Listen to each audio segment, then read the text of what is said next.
আবারও ব্যস্ত হয়ে উঠেছে রাজধানী।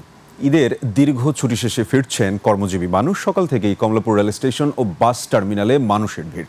তবে ফেরার পথে বাড়তি ভাড়ার কোনো অভিযোগ করেনি যাত্রীরা। বিস্তারিত হাকিম মাহির রিপোর্টে।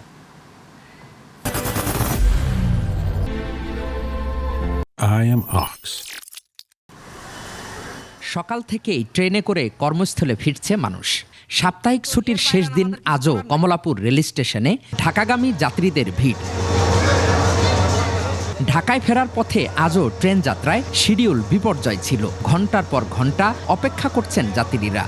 জামানা নেই, তবে প্রচুর পরিমাণে ভিড়াভিড়ি ছিল আর কি। যেখানে হয়তো বা 100 লোক থাকার কথা সেখানে প্রায় 200 লোক। এদিকে ঢাকায় ফেরা যাত্রীদের চাপ মহাখালী বাস স্টেশনে। একের পর এক আসছে দূরপাল্লার বাস। বাসে ঢাকা ফেরার পথে কিছুটা ভোগান্তি থাকলেও নির্বিঘ্নে ফিরছেন যাত্রীরা। তবে রয়েছে বাড়তি ভাড়া নেয়ার অভিযোগও।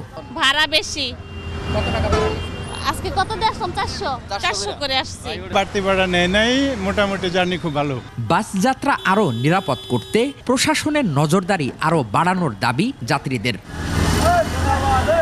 হাকিম মাহি, 21 টেলিভিশন, ঢাকা।